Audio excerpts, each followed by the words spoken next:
It started with a message. No build-up. No warning. Just a vibration on my desk, followed by the kind of silence that drips with finality. I found someone else. I want nothing more to do with you. Please don't contact me. 12 words. That's all it took to erase years of shared holidays, whispered promises, quiet routines, and invisible sacrifices. I didn't text back right away. I stared at the screen for a while, then at the untouched bowl of soup I'd reheated for the third time. My phone screen dimmed. The spoon sank under the weight of soggy noodles. I still didn't move. When I finally typed, I wrote, "As you wish." And that was it. I put the phone down, folded my hands, and listened to the refrigerator hum like it was trying to fill the emptiness she left behind. There was no yelling, no begging, no sudden trip to her apartment. I didn't even shed a tear. But don't confuse that for strength. I was hollowed out. Gutted like a building still standing, but without anything inside worth saving. I didn't sleep that night. Not out of heartbreak, at least not the cinematic kind. It was more like the quiet dread you feel when you realize you've been a background character in your own life, and the main plot just ended without you. But here's where things took a turn. The next morning, I opened my laptop and started deleting shared files, photos, playlists, random PDFs we saved for travel plans that never happened. I was on autopilot. Until I opened the folder titled House Stuff. We weren't married. We weren't even co-owners. But she had convinced me last year to temporarily co-sign her lease after her credit got torched by a previous relationship. I didn't hesitate. I thought that's what love looked like, saying yes even when it made you uneasy. But in that folder, something stuck out. A scanned copy of an updated tenant agreement. Signed electronically. By me. Except I never signed it. My name. My signature. My date. All neatly filled in. My stomach turned. I checked the metadata. The file was created 2 months ago while I was out of state on a work assignment. I checked my e-signature platform. No activity that day. I didn't want to believe it at first. But deep down, I knew. She forged my approval. Why? Because the lease wasn't just renewed. The rent had gone up. And she'd added another occupant. I zoomed in. Ethan Grady. A name I'd never seen before. But apparently he had been living there, while I was still paying half the rent. She didn't just leave me. She replaced me while I was still footing the bill. I closed the laptop slowly, stood up, and walked to the mirror. I looked like someone who'd just lost a job, not a relationship. Hair unwashed, eyes sunken, shoulders slumped. But something in my expression surprised me. I wasn't broken. I wasn't angry. I was awake. So I didn't argue. I didn't scream. I didn't even send her a follow-up. Instead, I started making phone calls. Quiet ones. To the building manager. To my bank. To a guy I once helped recover his crypto wallet when he forgot his password. He owed me, and now it was my turn to ask for something back. It took 5 days. I moved in silence. I documented everything. And on the 7th day, while I was sipping lukewarm coffee and watching pigeons fight over a crust of bread outside my window, my phone rang. Blocked number. I answered. Hello. A woman's voice. Clipped. Formal. Mr. Kessler? This is Deborah Klein. I represent Miss Trina Maynard.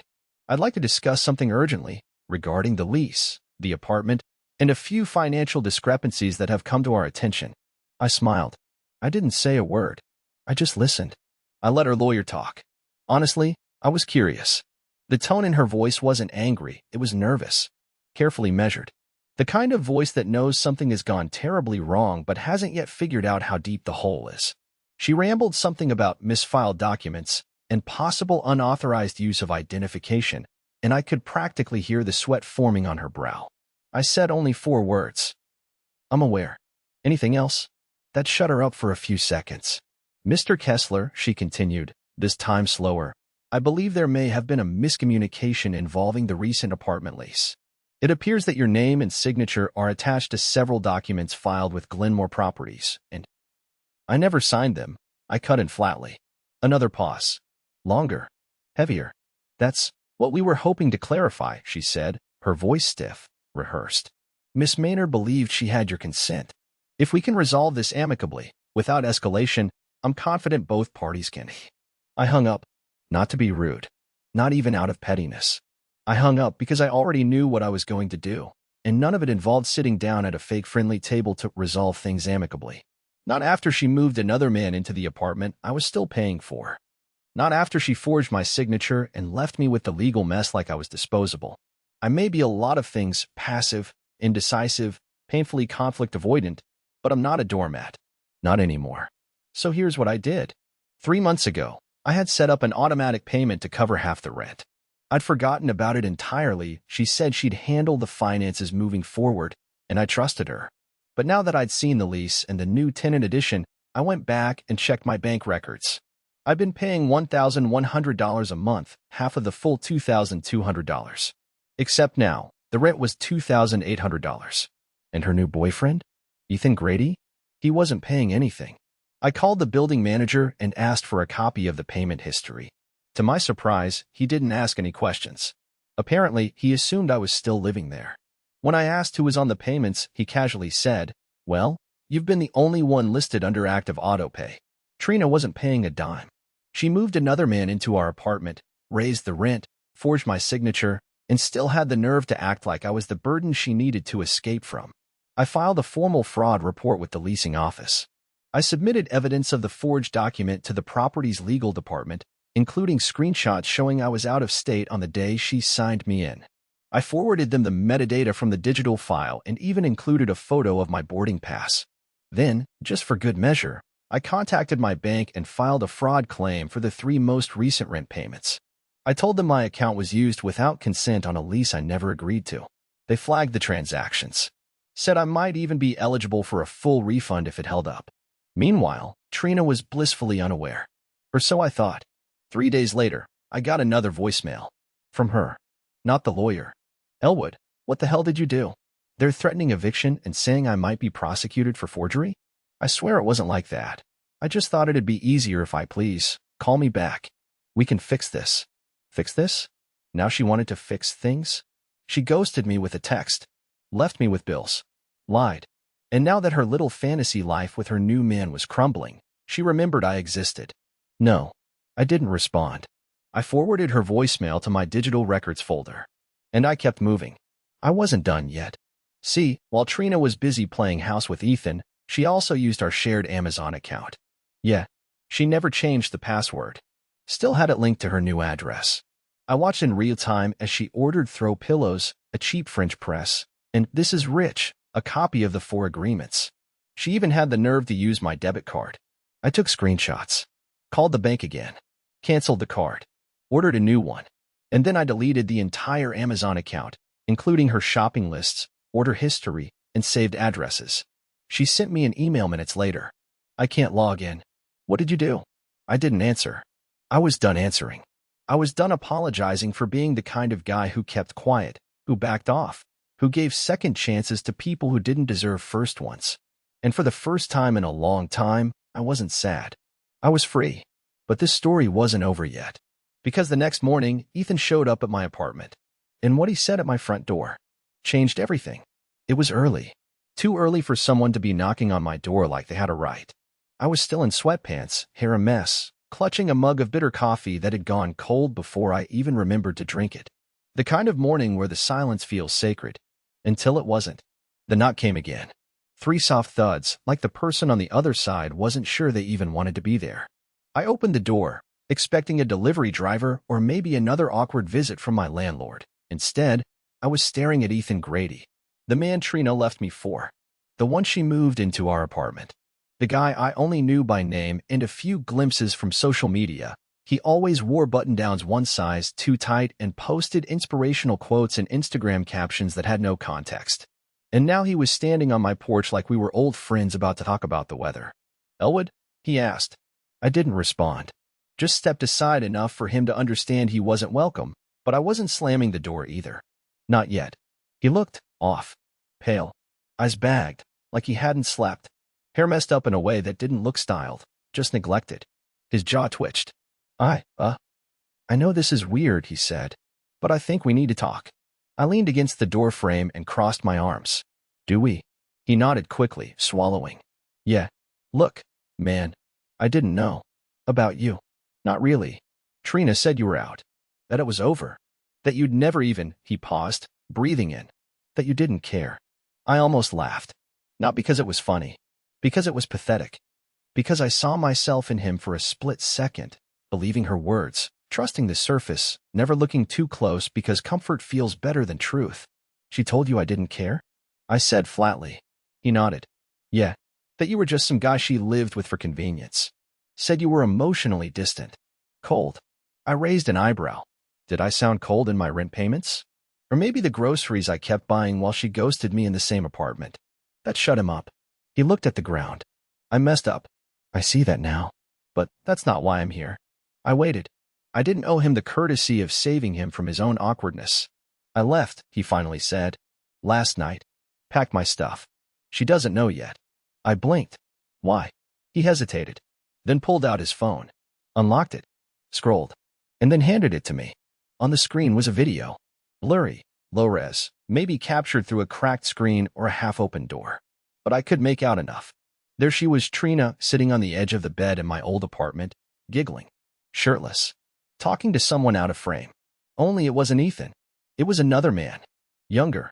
Tattooed arms. Lean. The type she used to mock when we'd pass them in public. I looked at him. So she did it again? He nodded. While I was at work. In your bed, man. I handed him back the phone. She's not loyal to anyone, is she?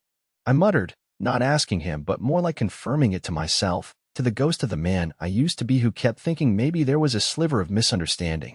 There wasn't. There never was. Ethan sighed, running a hand down his face.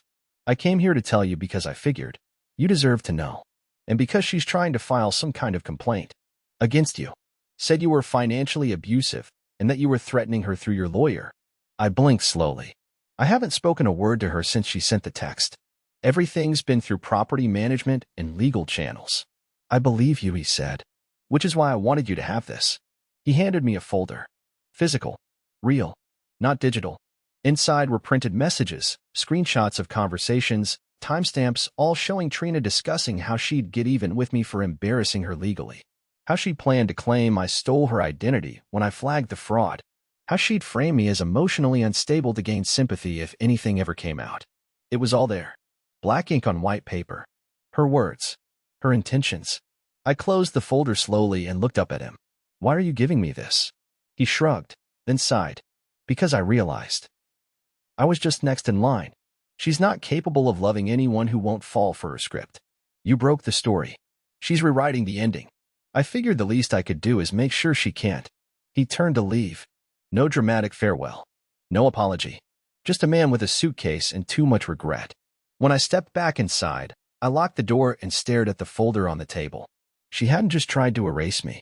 She was trying to turn me into the villain of a story I never asked to be part of. But now? Now I had proof. And for the first time, I wasn't afraid of what came next. Because the next step wasn't survival. It was justice. I didn't sleep that night. Not even a little. I just sat at the kitchen table, the folder Ethan gave me wide open in front of me, every word echoing louder than the last. There were dozens of screenshots, and they weren't just venting or trash talking. They were deliberate. Structured. A campaign. Her twisted version of control dressed up as revenge. One message, in particular, wouldn't leave my head. He won't fight back. He's weak. He'll disappear like he always does. I'll spin it and come out looking like the one who got away from the emotionally distant loser. She had no idea who I was anymore. Or maybe she never did. At some point, I realized I was gripping the folder so tightly my knuckles had gone pale. I placed it down, careful, like it was a grenade with the pin already pulled. But there was no panic. Just clarity. I opened my laptop, cracked my fingers like some cliché hacker in a movie, and began documenting everything. Every transaction, every message, every file, every payment. I cataloged it all. Labeled it by date, cross-referenced her email history, which she'd lazily left synced on my old laptop, and created a backup cloud drive under a neutral name, just in case. Then I contacted a friend of mine, Monroe.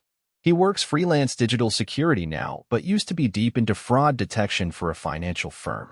He owed me a favor from years ago, something involving a botched background check I'd helped him clean up. I sent him a sanitized version of the folder with a message. Need confirmation these aren't just shady, but legally actionable. He called me 20 minutes later. No small talk. Jesus, Elwood. This isn't petty revenge. This is premeditated identity manipulation. If half of this checks out, she could face real charges. I didn't even blink. Good. He paused. You want me to keep going? I nodded even though he couldn't see me. Yeah, keep going. I need this airtight. While Monroe did his thing, I made one more call to a woman named Connie Barris, a legal aid rep I'd met through my old job. She was blunt, brilliant, and terrifying in the best way. I'd once watched her dismantle a case mid-call, like she was solving a crossword puzzle. She picked up on the second ring. Kessler, you in trouble? Not yet, I said. But someone wants me to be. I met with her the next day. She flipped through the folder, asked a few clinical questions, then leaned back in her chair with a crooked smile. Trina's got herself tangled. Huh? That's putting it lightly. She forged your signature, used your financials to lock a lease with a third party involved, and now she's trying to smear your name? Do you want to press? I looked down. My hands were folded. I could hear Trina's voice in my head from months ago, telling me I never stand up for myself, that I'm too soft, that real men take control. And maybe back then, I would have walked away to avoid the fight. But that guy was gone, burned down to the foundation. I want everything done by the book, I said.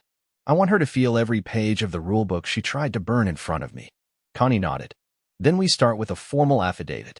I'll file the fraud documentation first, then we'll hit her with a cease and desist for defamatory communication. If she's dumb enough to keep trying to paint you as the villain, we'll have a judge explain why that's a bad idea. That afternoon, I signed the first of many documents with steady hands. And then, as if the universe had a sense of timing so twisted it belonged in a novel, my phone buzzed. It was Trina. Not a call. Not a voicemail. A video. Just 5 seconds long. I pressed play. It was a shot of my old apartment, the hallway, dim and shaky, like it had been taken in a hurry. And then her voice. You messed with the wrong person, Elwood. Hope it was worth it. That was it. 5 seconds. But that clip told me everything I needed to know. She knew I'd retaliated. And she wasn't scared yet. She was testing me, poking the bear she thought was still half asleep. But she had no idea that I hadn't just woken up. I'd already started building the fire. And the next thing I'd find would be the spark to burn everything down around her little empire of lies. I didn't respond to her video. Not immediately. I watched it 5 times, analyzing the slight tremor in her voice, the rushed frame angle, the faint click of a door locking behind her at the very end. It wasn't a threat. It was bait. She wanted me to lash out, to respond emotionally, to prove I was the unstable one. It was her old pattern dressed in a new coat. But I wasn't the man she used to manipulate. The irony is that she forgot how much I remember. I built that apartment's smart system with my own hands. I installed the digital locks, the cameras, the Nest thermostat she never figured out how to control. She never bothered to change the login after she kicked me out of my own life. So while she was sending veiled threats, I was watching her in real time from the security feed I'd quietly reconnected 3 days ago. She didn't know I still had access, but I did. So when she left that angry 5-second video and stormed off in her designer knockoff coat, I opened the live feed, rewound the footage, and watched. She was in my old place, pacing, talking on the phone to someone I couldn't see. No sound, she'd unplugged the mic. But body language is a loud language when you know someone well enough. She was agitated, arms flailing, holding something in her hand. It looked like a stack of papers. I paused and zoomed. The top sheet had my name on it. She was holding the cease and desist Connie filed earlier that morning. She must have received the courier delivery and cracked under the pressure within hours. Not even a full day before she lost control. And that's when it hit me, she hadn't just panicked. She had plans. I watched her place the papers down, grab a small plastic bag from the kitchen drawer, and drop something into it. She sealed the bag, stuffed it into a padded envelope, and wrote something across the front. Her handwriting was visible, blocky, hurried. I froze the frame. She was mailing something. To my address. Now, listen, I've always been a little paranoid. Not the tinfoil hat kind, but the make copies of receipts and back up your emails twice kind. And something about that envelope chilled me more than any voicemail or text. Because Trina never did anything without a second motive. If she was sending me something, it wasn't an olive branch. It was ammunition. So I waited. I didn't alert her. I didn't warn her lawyer. I didn't tell Monroe or Connie. I just waited. 2 days later, it arrived. A nondescript manila envelope, no return address, stamped from the next town over. Inside was a single flash drive and a typed note. You want to play legal games? I can play too. That's it. No name. No explanation. I plugged the flash drive into a clean burner laptop I kept for testing malware. Yes, I'm that guy. and found 3 files. One was a Word document, half-written, titled Statement Regarding Elwood Kessler. The second was a folder of text screenshots, carefully cropped and spliced, out of context, manipulated to look like I'd been sending her aggressive messages. And the third? A low-resolution video, grainy, taken from a weird angle. It showed me, months ago, raising my voice during a minor argument in the kitchen. I wasn't shouting. I wasn't violent. But she'd clearly hidden her phone somewhere and recorded the moment, waiting for a future where she might use it. She'd been building this trap long before she sent that breakup text. That realization punched harder than anything before. I felt sick, like the walls of my memory were being rewritten in real time. Every laugh we shared, every holiday we celebrated, it all had this dark thread running through it now. She didn't just fall out of love. She was rehearsing my collapse. But here's what she didn't know. That video, I had the full version. Thanks to the security camera I installed in the hallway mirror frame, one she never knew existed. The full feed showed the argument starting with her throwing my phone at the wall, shouting about a missing earring she'd already lost weeks ago. It showed her pushing me. It showed me backing away, hands raised, saying, "Trina, I'm not doing this again." I had everything. And now that I knew what she was willing to do, I made a decision I never thought I'd make. I wasn't just going to protect myself anymore. I was going to make sure she couldn't hurt anyone else the way she tried to hurt me. So I called Connie, sent over the flash drive, the envelope, and the feed. She called back within the hour. "This is good," she said. "Really good. We're not just filing fraud now. We're going for malicious defamation and premeditated character assassination. If a judge sees this, we're talking civil and criminal penalties." I exhaled slowly. "What's the next step?" Connie's voice was calm, controlled, but I could hear the sharp edge in it. "We build the trap she thought she was walking you into. But this time, she's the one who won't see it coming." And as I sat back, watching Trina on the feed pouring herself a glass of wine in my kitchen, I realized something terrifying. She still had no idea I wasn't the man she used to manipulate. She still thought I'd fold. But she'd walked into her own design, and I'd just locked the final door behind her. The morning it all exploded started like any other, overcast, uneventful, and silent. But I could feel something shifting, like the calm before a violent thunderstorm. I had my laptop open, half a cup of bitter coffee on the desk, and Connie on speakerphone. She was already 3 steps ahead of me, talking about timelines and depositions, referencing a judge she knew who had a low tolerance for people who think forging legal documents is a lifestyle. But then my phone vibrated with a single message. It was from Monroe. "Check the feed. Channel 3. Now." I didn't ask questions. I opened the security dashboard and clicked into the live feed marked Hallway Cam, Entry. And there she was, Trina, standing in the entryway of the apartment she no longer legally lived in. She had a manila folder in one hand and her phone in the other, speaking with exaggerated calmness to someone just outside the frame.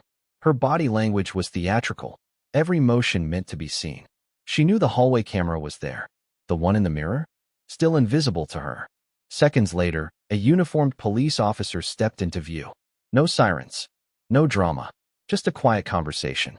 Trina was reporting me, even though she no longer lived there, even though the lease had been voided, even though I hadn't set foot near her in weeks, and even though she was standing in my building.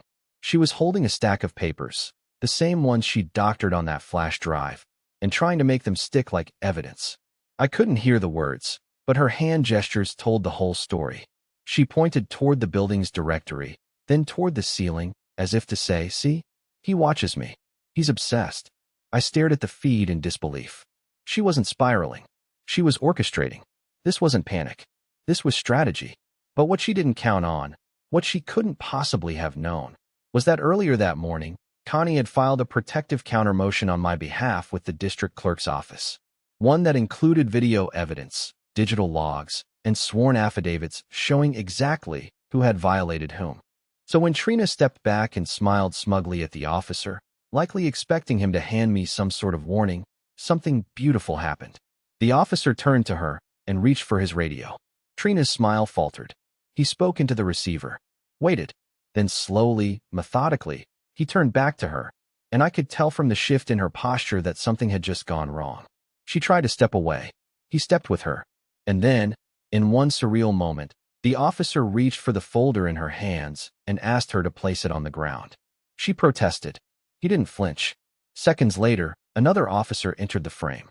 This one was clearly higher rank, based on his demeanor and the way he briefly scanned the hallway, then looked directly into the security mirror, where he would have seen everything through the hidden lens I had activated just hours earlier.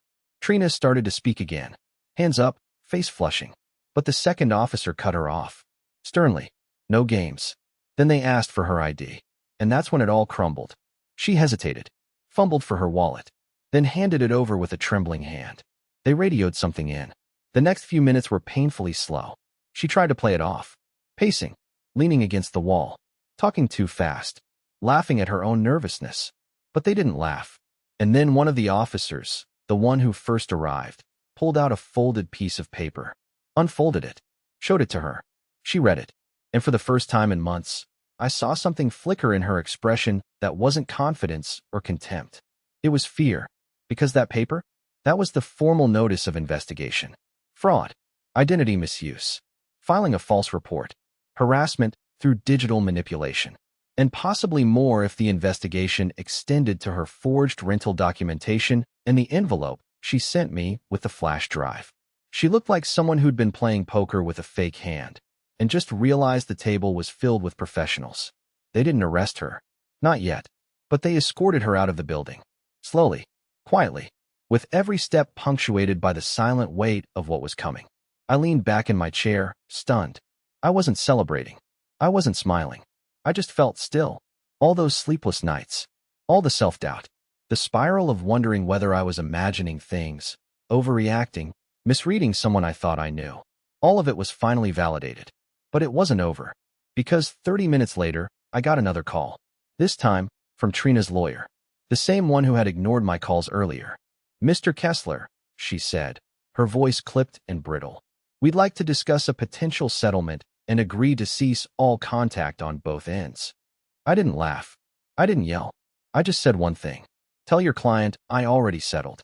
And I'm not the one who needs silence anymore." Then I hung up. And in that rare moment of complete clarity, I knew exactly what I had to do next. Not for revenge, not for validation, but for closure. Because there was still one place left to go. One person I hadn't spoken to. Someone who'd unknowingly helped Trina pull off this entire performance. And I was going to make sure they knew everything. It took me 2 days to work up the nerve to knock on that door. Not because I was afraid of confrontation. I'd moved past that version of myself. But because I didn't know how she'd react. The last time I saw her, she hugged me at a 4th of July barbecue and told me I should smile more. "Elwood, you've got kind eyes."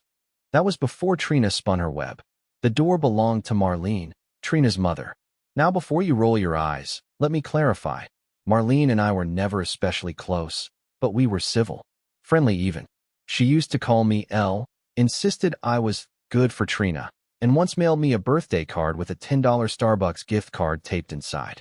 She was old school, with a soft spot for people who said please and thank you, and a firm dislike for tattoos, pineapple on pizza, and people who lied. Trina didn't inherit that part. After everything, I wasn't sure if she knew what her daughter had been up to. I assumed Trina had painted me as the cold ex, the overbearing partner who just couldn't handle a strong woman moving on. But the recent events had stirred dust in every direction, and word travels fast in families like theirs. Ones held together with holiday texts and passive-aggressive Facebook comments. So I knocked. Twice. The door creaked open, and there she was, standing in a green sweater and slippers, her reading glasses still perched halfway down her nose. "Elwood," she said, her voice wary but not unkind. I nodded. "Hi, Marlene. I'm sorry to drop by. I think we should talk." She opened the door wider, motioned me in without another word. Her living room smelled like cinnamon and lemon cleaner. The same lace doily still sat on the side table, under the same dusty lamp I remembered from 4 years ago. It was like stepping into a paused memory. We sat. She offered tea. I declined. Then silence. "Trina's in trouble," I said. Marlene looked at me for a long time, then nodded slowly. I figured. She's been building a case against me. Falsifying documents. Recording private conversations. Filing false reports. I said it all as calmly as I could. She's been weaponizing what little trust one gave her and twisting it into something dangerous. I know, she said quietly, folding her hands. That stopped me. You. No. Marlene let out a shaky breath. She came by here last week, yelling about you, waving some folder, saying you'd ruined everything. I asked her to sit down, explain. She refused. Accused me of taking your side. Told me I was outdated and didn't understand how modern relationships worked. She shook her head. Elwood, I raised her better than this. Or I thought I did. The words hit harder than I expected.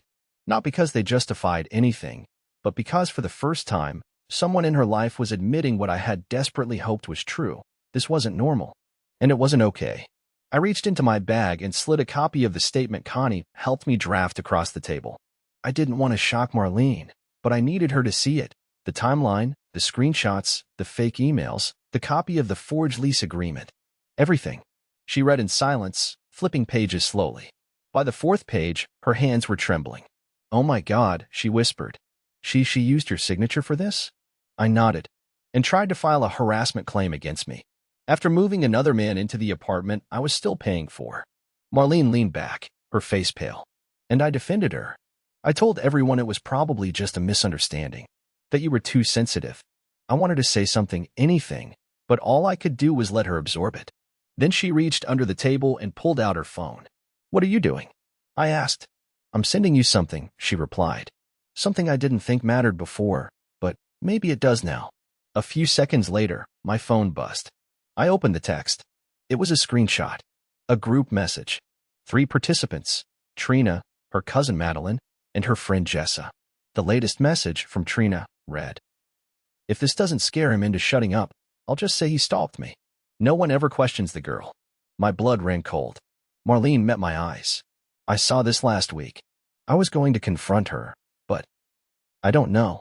I felt ashamed, like it was my fault. It's not, I said immediately. None of this is. She looked down. You need to protect yourself, Elwood. And I'm going to do what I should have done years ago. I'll speak with anyone you need. I'll testify if it comes to that. For the first time in this entire nightmare, I felt something crack through the numbness I'd been carrying. Relief. I thanked her, stood to leave, but just before I stepped out the door, she grabbed my wrist gently and said, she always said you were too quiet. But maybe that's why she underestimated you. I walked out into the crisp afternoon sun with my chest a little lighter and my steps a little firmer. Because now I wasn't fighting this alone. And neither was the truth. What happened next would decide everything. The hearing was scheduled for a Thursday morning, 2 weeks after my visit to Marlene. I didn't sleep much the night before, not because I was afraid, but because I couldn't believe it was finally about to be over. All the nights I lay awake, second-guessing every decision I made, every word I'd spoken to Trina, every moment I wondered if maybe it was all somehow my fault. That was gone now. Not because it had magically healed, but because I had faced it. And now I was going to finish it. The courtroom was small, quiet, and far less dramatic than movies make it seem. No banging gavels or shouting lawyers.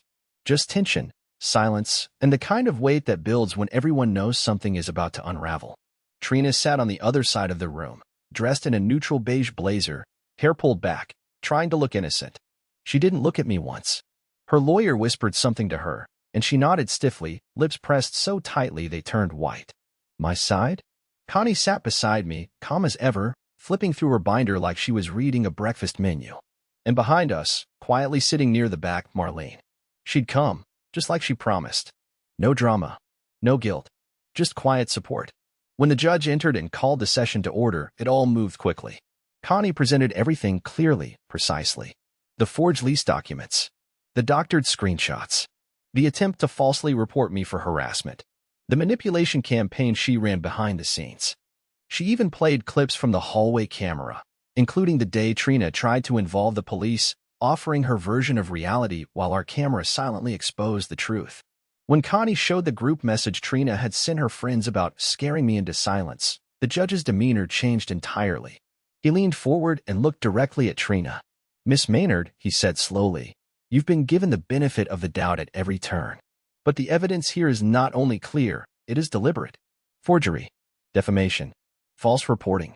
You've not just endangered someone's reputation, you've abused the very legal system meant to protect people. Trina said nothing. Her lawyer stood but quickly sat back down after a brief, whispered exchange. They had nothing. No defense left. The judge continued, his voice calm but unmistakably firm. You will cease all contact with Mr. Kessler. Permanently.